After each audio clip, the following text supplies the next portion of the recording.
I'm Teresa Coltrane, and I'm a life coach inspiring people to overcome their inner critics. On one of my latest videos, I talked about how to overcome negative patterns of being a perfectionist. So today, Dustin is here to kind of hold me accountable and ask me some interesting questions. He watched my video and had some interesting feedback and different views of looking at perfectionism. So I can't wait to dive in with him to hear more about it. And then he's going to coach me for a little. So we'll go from there. But this is Dustin. Hi. Dustin and I, we were in the same coaching program together. And so that's how we know each other. And we've kept in touch and helped coach each other and support each other, and we're in the same world together, and it's just more fun to do work together. So Absolutely. Yeah, so that's what we're doing. So Dustin's going to tell me his feedback, and I wonder if I should recap a little bit about the video. So the Perfectionist video I had done is I talked a lot about overcoming a pattern that I didn't realize I had. So I was struggling to get some work done, and it actually had to do around making videos. And I was struggling because I was so worried that I wasn't going to be able to make them perfect or do the right thing, and it had to be in a specific order, and I had just all these things in my head that were blocking me from just producing just this really cool work to help people. And so what I realized of this pattern of mine, it actually has affected me in many different areas of my life. So I started to realize I had perfectionism patterns with relationships, and like back when I was in school, and really just not feeling that, or really having the feeling if I'm not perfect, I won't be loved, or I won't be accepted. And then with these videos and this work, if I'm not perfect, like people aren't gonna like my videos or be helped by the work that I'm doing. So I realized, by kind of addressing and facing the belief I had behind the pattern is how I kind of came to understanding I have these perfectionist patterns. And I think what Dustin was, what I love talking to Dustin about is that he had a different perspective on being a perfectionism, and he also talked about knowing some of the positives of being a perfectionist. And then I kind of thought, like, that's right, there are actually benefits to being like that, and there's a balance for everything. So I'm just excited to hear your thoughts and more about what you thought about the perfectionism, or what you think about perfectionism. So I'll start off by saying I think that everybody has strengths and maybe, quote, weaknesses. In reality, somebody who has perfectionist tendencies would be able to do things that other people don't. Mm-hmm. So for example, I'm not a perfectionist. And it's not for lack of trying, I don't have the patience to continue to work it through something. So I will work my best, and then I'll just kind of accept it and be okay with it. Mm-hmm. But my sister, on the other hand, she is kind of a perfectionist. And what I saw in her growing up was a lot of frustration and stress, and a lot of judgment. And so after watching the video, one of the questions that I had was, how much of being a perfectionist needs to change? Right. And how much of it is just something you can accept and like about yourself, rather than feeling this need to completely shift into something else, because that's not who you are. Exactly. And if we didn't have people who are super organized and love their lists, and all the papers were in a row and all of that, then a lot of stuff wouldn't get done. Right. Those are things that I'm envious of, because I really would like to have that. Okay. But it's not part of who I am. I like that question. So you're saying, what part, is actually a plus to being like a perfectionist in those ways. So the part where you said, what part is in balance, or what part, is good for you to be a perfectionist, and you mentioned something about judgment, like your sister maybe having judgment. And I think that's the part where it starts to get out of balance, right? Like you said, there is a purpose for people to be organized and be on time and kind of keep things together. I was also a project manager in a past life, so I really am good about systems and processes, and I even operate like that, because that's just what makes me successful. But I think there is a point to where maybe I was taking it to a space where it wasn't balanced, to where I would have self-judgment if I didn't complete a task the way I wanted to, or if I didn't have something organized the way it went. I would just beat myself up over that process. So I like that you said that there are the positives, because we do have to remind that there are positives. Even the video, I was taking myself down in the video, beating myself up about it. But there is, I do like being a perfectionist on some level, like you said, for those reasons. I like being able to complete a project or keep things organized, and like you said, those people are needed. So there are benefits to your patterns, probably, I guess is what we're uncovering, Yeah. which I really like that because it provides that relief of not feeling so like being hard on yourself or having that judgment piece, which is what I have. So I would kind of follow that up with another question. Yes. When you're in your element and you're, coming up with systems and strategies and all that kind of stuff, and you are forced out of that into either turning something in before you think it's fully done, or somebody makes you do something and you haven't completed your list and all that, how does that make you feel? Oh, it's very hard. Like on the inside, I just like, I mean, I guess it kind of depends. Like if I'm in a pretty like calm and aligned state, like meaning like I haven't been traveling and I've got proper sleep and exercise and everything that I like to do, and stuff like that happens, I can roll with the flow. But like if I've been traveling and I've had like poor sleep or poor eating and no exercising, and stuff will happen out of order, I get a little like panicky. I will have like the anxiety inside of like, oh my gosh, no, it has to go this way. Because it's almost like if I don't have control of like how I'm feeling, then the control of like making a system or process work gives me that like control, I guess. Which is, I guess, an aspect of being a perfectionist, maybe, is controlling. So, I mean, there's lots of layers to this perfectionist thing I'm starting to learn. But even again, is there anything really wrong with being controlling in an area of your life that you're comfortable with? Thank you. We need that.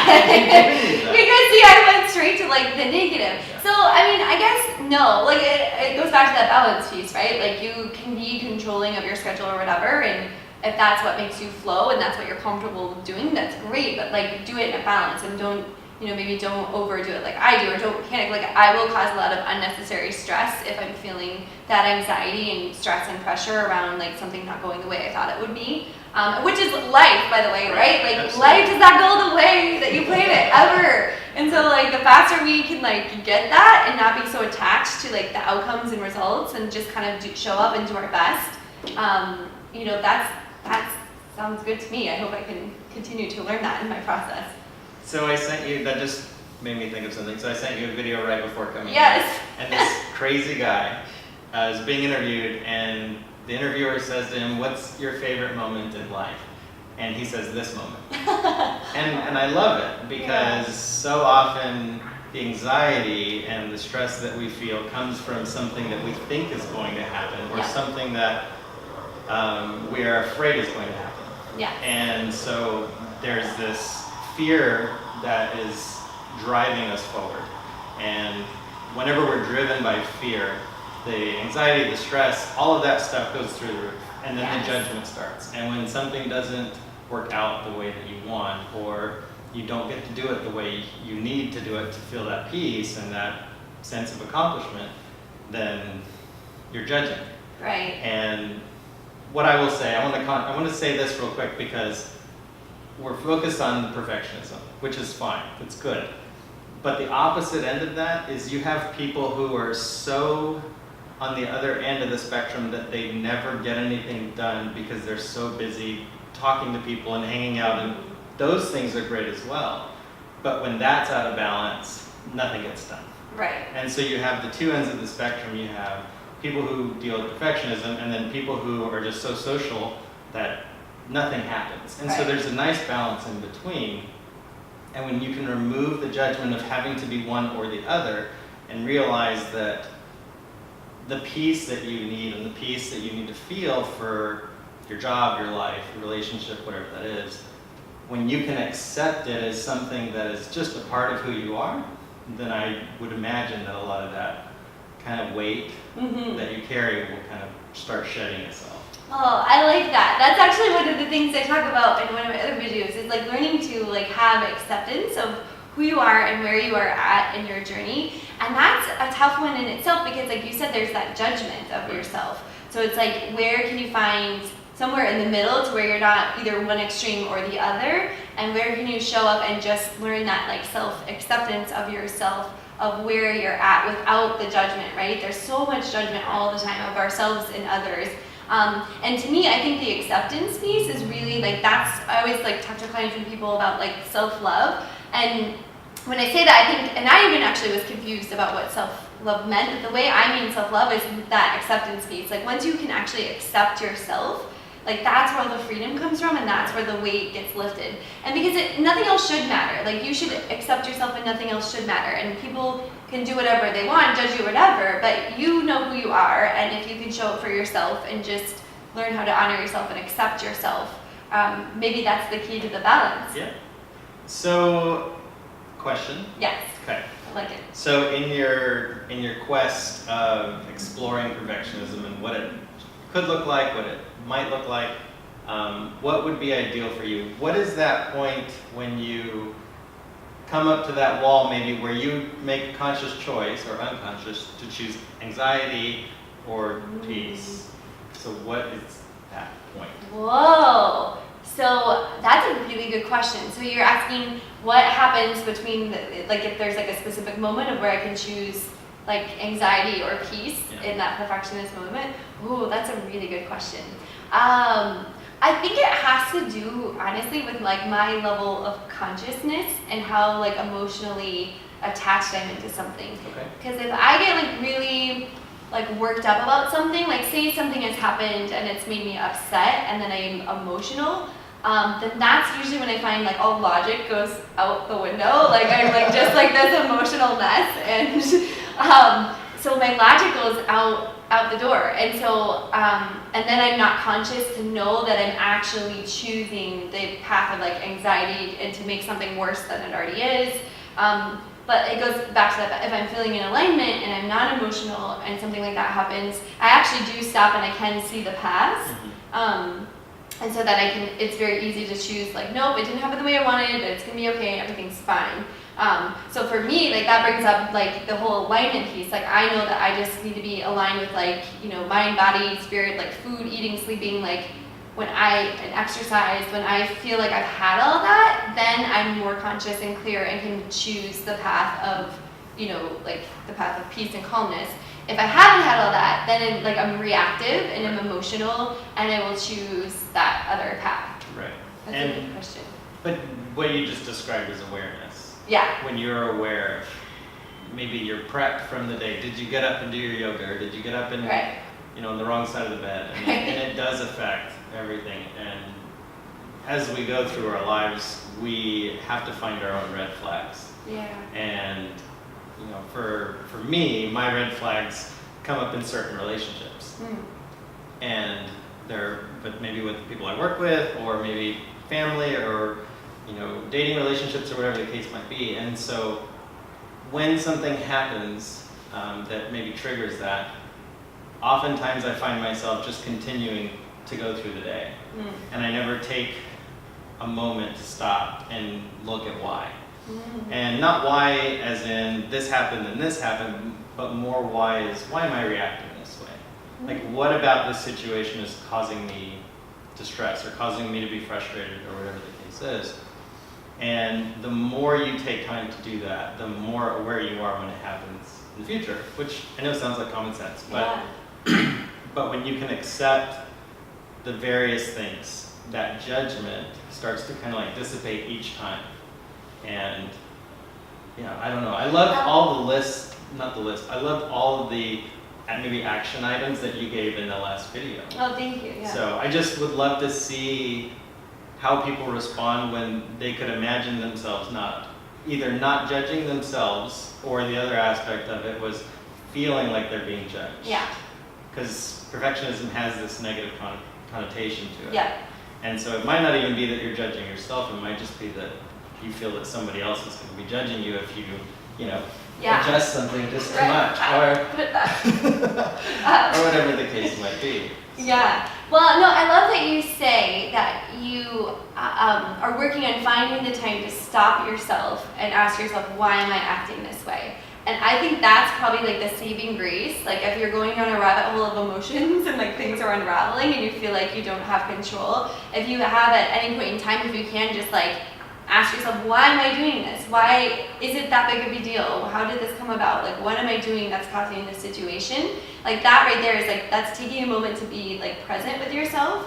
And then it's a moment of just like getting conscious of like it's like taking self-responsibility really of like, how did I make this happen? What could I have done differently? Why is this here? Why is that happening? So, so that's a really good point to, as a tip to everyone, like if you're in that space where you're out of balance of like either being a perfectionist or under, like, ask that question to yourself, and maybe it brings you back more to the center of, whatever personality, or patterns that you have. Because I do think you're right. I do think our patterns serve us on some sort of level as long as we can kind of have them in a balance. But life is hard though. We can't always be in balance. Like a lot of times, I feel like we're in survival mode. Like a lot of times because we're so busy, right? Like life is happening, especially people who have kids or multiple jobs or whatever. Like there's so much going on, and so it really takes an even bigger effort to like keep yourself in that alignment, and it's hard for people, and so it makes sense why we will get off balance and go one extreme to the other. It makes perfect sense why we're like that. So one of the hardest lessons that I'm still learning from our coaching training is the idea that we can be the cause of our life and not the effect of it. And for the vast majority of my life, and even now I find myself struggling with that, is I just feel sometimes like life is just happening. Mm-hmm. And most of the time it's happening because I'm not taking the time to be present. Mm-hmm. And everyone's talking about New Year's resolutions and all this stuff, and I didn't make any this year because I'm still on last year's. And for me last year, the one that I had was that I wanted to be present in the moment. So if that meant that I was uncomfortable because it was cold outside, then I was freezing, and I was perfectly fine with that. If I was hot, then I was hot. If I was hurt, then I was hurt, and I was okay there. And so just really accepting where I am, but you're right, life is hard, and we have moments where life just feels like it's just zooming past us. And so every now and then I have to remind myself that I'm in charge. Mm-hmm. And how I choose to respond to life's events and life circumstances is solely based on me. Nobody can make me mad. Nobody can make me angry. Nobody can hurt my feelings without my permission. Love that. And so, kind of strayed a little bit from perfectionism, perfectionism, but the idea is that when we can be present and accept ourselves as we are, in pain, in joy, in happiness, in grief, whatever that is, then we're able to move forward without carrying all that baggage from the last thing. I love that. And that's usually what happens. Yeah. Yeah, it's well said. There's a lot to that behind it. And I love that you shared that that's what you're trying to work more on, is being more present with yourself and where you are at with certain situations. Because it is our minds are there, and they're these sophisticated minds that we have, they're so ingenious, but we have to learn how to manage our minds, right? They're just kind of running, and they're there, and they're like you said, we are the only people that can, be hurt by somebody. We have to take responsibility, for us and our heart and things, and learning to manage your mind in that way by becoming present. Yeah. It allows you to have that decision. He asked me, at what point would you take the path of peace, or do you take the path of anxiety?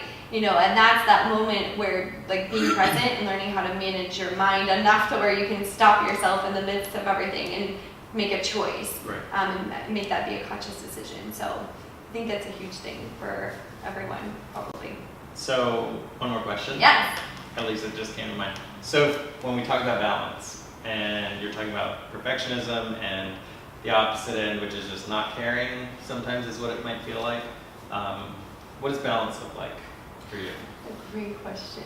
It's a good coaching question. That's it. I really like it. It's a good one.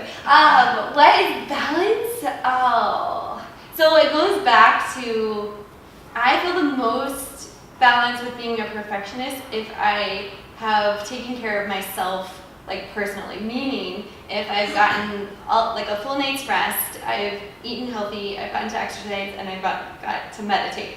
So that's 4 big things that makes me feel balanced. So how often do you think that actually happens, right? That's pretty hard, but really though, once I have those, then I'm cool. Everything's all right, I'm cool, I'm organized, whatever, this didn't happen, okay, I just kind of flow. But those 4 things are self-love practices.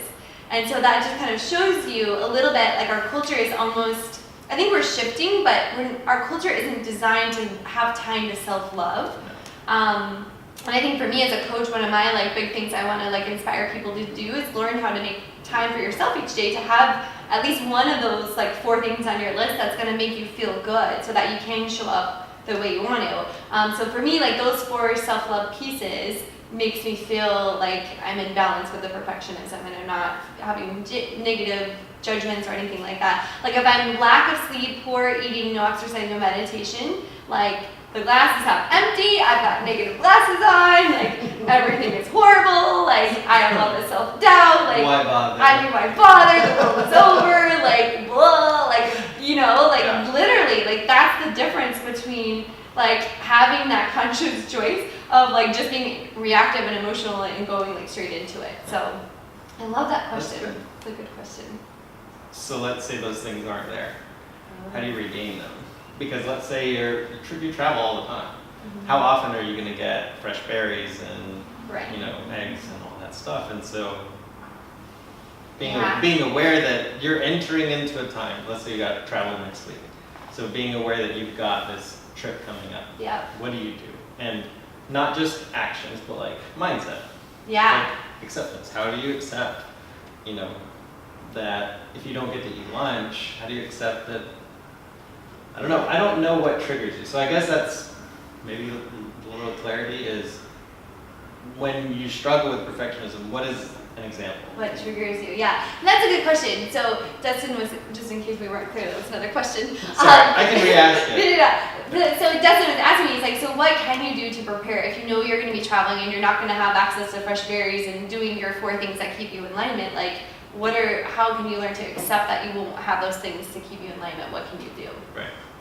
So that's a good question. That's something I've been practicing as I travel and do all these different things. And there is a bit of an acceptance piece of like, okay, I'm going on these trips, I'm not going to have what I need. And so what I try to do is just be mindful, like we're talking being present, like with everything that I'm doing, like, okay, I don't have normal access to this, so I need to make sure I drink lots of extra water, or make sure I can choose the healthy option whenever there's an opportunity, or make sure I go to bed, or like, you know, just being extra mindful about my situation and setup. I just pay attention a little bit more to just making each situation work for me if I can.